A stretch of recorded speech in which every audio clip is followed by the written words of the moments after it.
Hi there, this is Michelle Francis with Life Story Financial, and today I'm here with a special guest. Jessica Dunn's an independent insurance broker who specializes in extended care coverage through PM Financial.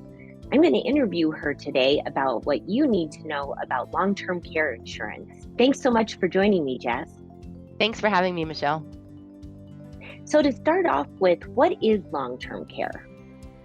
So when we think of long-term care, NIH defines it, which is the National Institute of Aging, defines it as a variety of services designed to meet a person's health and personal care needs during a short or a long period of time. Oftentimes, when people hear the term long-term care, they think it's something as severe as, say, a full-blown nursing home. But however, what it consists of is trying to maintain that independence for as long as possible. So it can be as simple as in-home health care, assisted living care, and it also can be full-term nursing care. So let's talk about the cost of long-term care and the chances that someone might actually need it. So the cost of long-term care really does depend on where you live. Being that we're located here in Colorado, in 2021, the average cost of care for in-home health services on a month-to-month basis was about $6,769 just for home health care Wow. services. When we talk about full-blown facility care, in 2021, the monthly cost of a full-blown nursing home was around $8,669. And that, mind you, is only for a shared room. A personal private room was closer to around $10,000 a month. And this, again, is in 2021.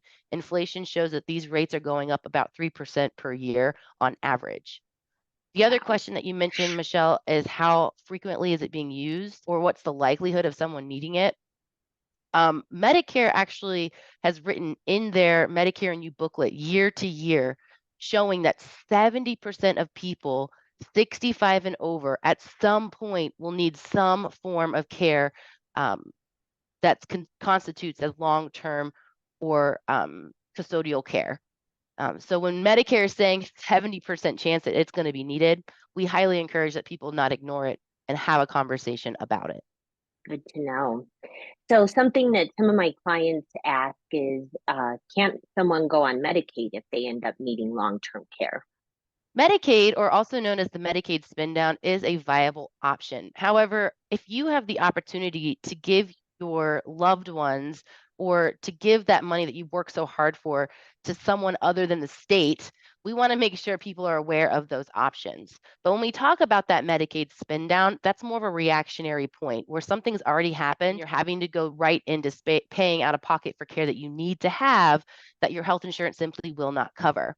So just to give you kind of an idea of what those numbers look like, Medicaid for long-term care is only available to those with $2,000 or less in assets and about 30,276 or less a year in income here in the state of Colorado. So that's not very much. So again, we want to make sure that people plan against having to do that spend down.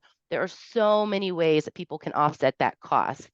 Absolutely, I couldn't agree more, and that's a big topic that I cover with my financial planning clients. So other than cash and investment savings or tapping into home equity, what types of long-term care insurance policies can help pay for long-term care? So there are several ways that people can go about planning against long-term care costs.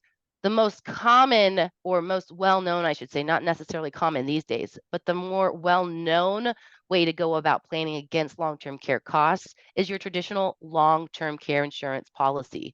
These are an insurance program that you will pay into over a set amount of time, whether it be ongoing or for a set period, so that when you need that type of care, these programs will pay out.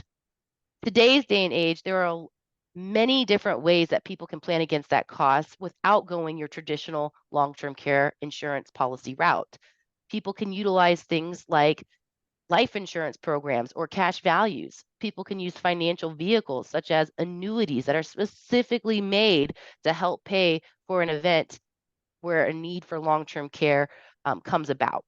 So it doesn't have to be that traditional route of paying these high premiums to an insurance program that you may or may not need.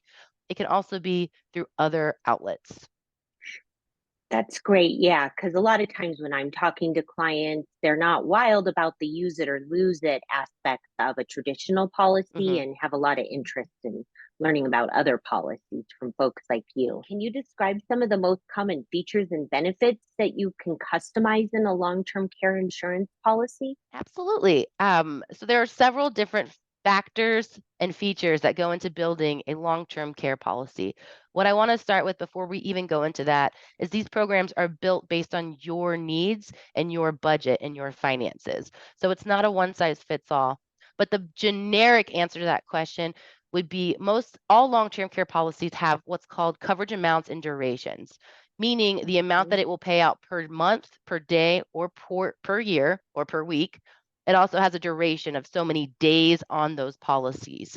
So we usually like to start with that section of building a program that makes sense for the household. The next thing that is very common in any form of long-term care insurance is going to be what's called an elimination period. This is a period of time in which you would actually be receiving services showing that you do need some form of custodial or hands on care before the policy will actually start. Not all long term care insurance has an elimination period. However, most of them do to help make it more affordable for the consumer. Another thing, especially in today's day and age with the rising cost of healthcare, inflation protection is a very important thing that a lot of long term care options have built in.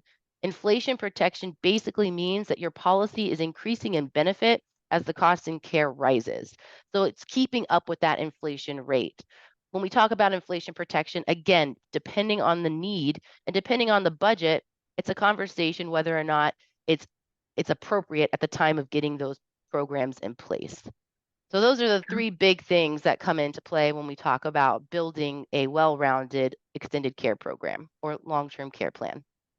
Yeah, that's great. Well, I can attest to your thoroughness in putting those um, options together and going over it with clients. So, if you're interested, if anyone's interested in reaching out to you, where can they find you? There are several ways that you can reach me. Our homepage or website is www.pmfinancialgroup.co, not .com. You're also welcome to shoot me an email. My phone is always the best direct way to reach me. I also have a Facebook page, so you're welcome to jump on anytime. All right, great. Well, if you would like more tips like these and to see more information about long term care insurance, make sure to visit my blog site at www.lifestoryfp.com/blog. And Jess, thank you so much for joining me today. It's much appreciated. I appreciate you too, Michelle.